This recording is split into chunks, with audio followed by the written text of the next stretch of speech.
Artlist.io.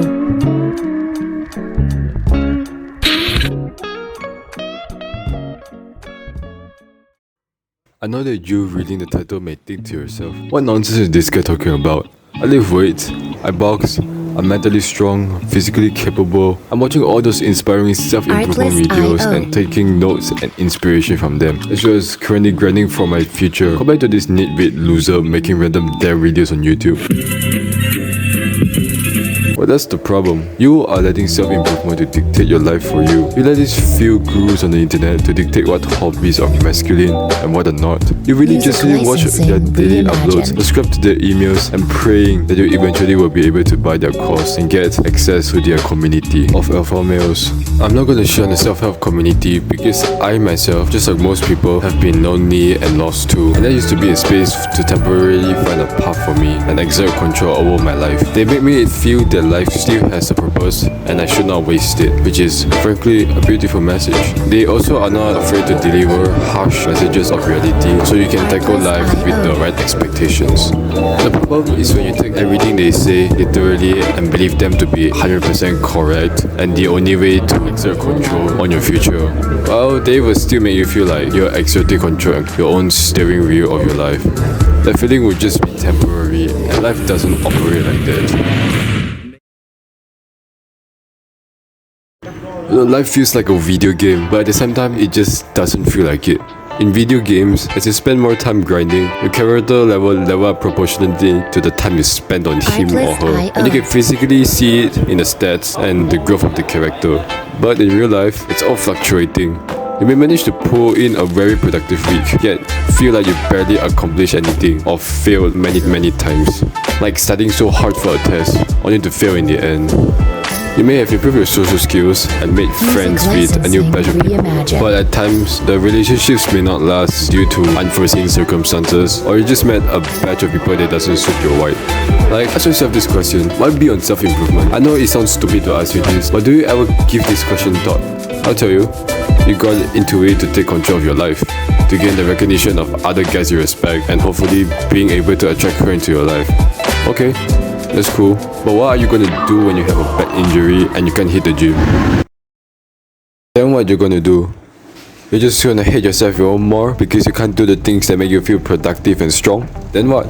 You started to feel weak and you cannot stand the feeling of being weak because that is the one thing and the only thing that you have been trying to avoid, right? No matter how much effort we put into ourselves, life will find a way to trash that success down the hole at times and make you fail and have little wins, tens, hundreds, or even thousands of times until that one overnight success occurs. If you get the success early, then it's cool. But how are you going to address the countless failures you're going to encounter along your way to it? Will self-improvement tell you to take some time off and reflect on what went wrong so you can emerge a more mature individual? Or they'll tell you to punish yourself for not meeting the standard so that you can get ahead of 99% of people and outwork them?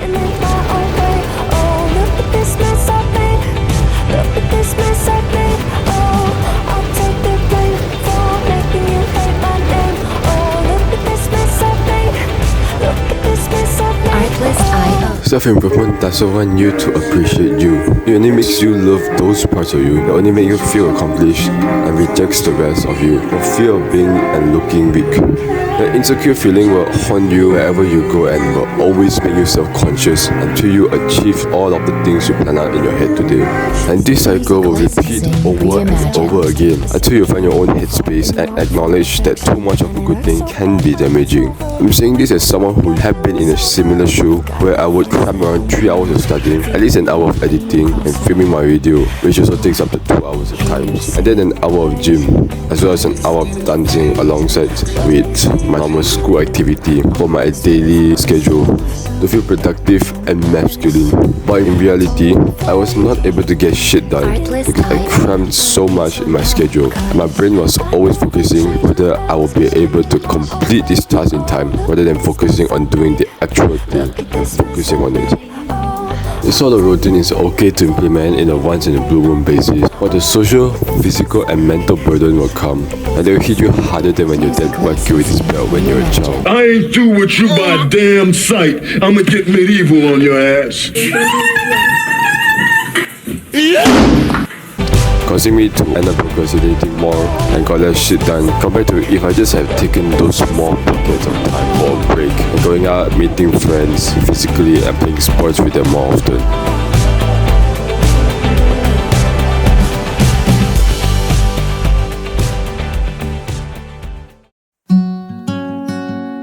Being masculine is not always about being the strongest or being the most capable to beat the shit out of someone in a street fight, but being confident and secure in your own skin and standing up for what you believe is right, no matter what other people say. Your future friends along the way will not always be stressing out on a missing workout on one day, and your future ideal girl will probably not be with you for the sole reason that you have bigger muscles and you're richer than other guys. Although it doesn't mean that you should stop working to achieve a higher form of you for your own respect. Why? It's because people want to see individuality.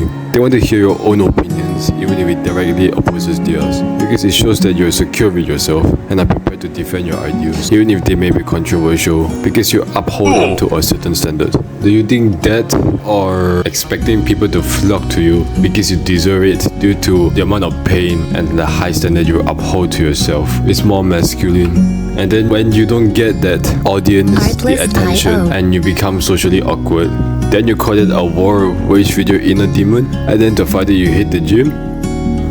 The self-help space in general gives you a set of beliefs that work for them, but may not fully work for you. Like, ain't no way everyone will get successful when they just start an SMMA business. You need to make your own decisions, find your own passions and values, rather than just blindly follow other people at once. I follow the likes of Hamza and Ali Abdel, only to be burnt out in the end, losing more friends and being more unlikable compared to the me before self-improvement as I try to build up my Sigma stoic. Fuck, that's cringe, man. And as I lose more friends, in a way I also sort of feel like I'm starting to lose control over my life, unless I accept the fact that friends just come and go, which was not what the past me have taken into account last time, because I thought I would be able to make these people permanent once I befriended with them. If you can relate to this, most likely you've started to feel more insecure and lonely again. I think these gurus will tell you that, oh, but then you're not part of the majority, right? Trying to compliment you to make you feel above compared to the average person, and then tries to sell their course, stating that it will have people with similar minds compared to you, but they will just slightly compare your achievements to other people, which just worsen the problem. What you need to find is people who genuinely makes you feel like you. A group of people that criticizes constructively in your face when you're in the wrong. A group that listens and understands your situation no matter how dire or ridiculous your story may sound, and will always be there to support you no matter the time and no matter the day. A group that you will feel comfortable enough to crack the most offensive joke possible, and always will be at the top of the list of friends that you want to invite out for a group outing. This kind of weather, this kind of rain, you know. Let's go. There's crazy people. Too easy. So they're gonna be a bunch of homeless people for like a few hours. Merry Christmas. Merry Christmas. Okay. Hey, say Chinese New Year, bro. Chinese New Year. I'm heading out. Bye-bye. You book Grab already? Yeah, I'm booking already.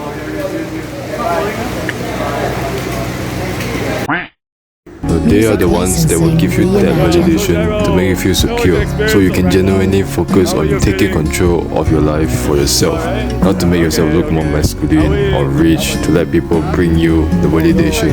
I know it's easier said than done, because this will have all sorts of people who are fake, not genuine, or just hate you for being you. But we need to get out and face them first, because we need to know ourselves. What traits will we look for that ideal friend, and what traits should we avoid to find that group that will really make you comfortable.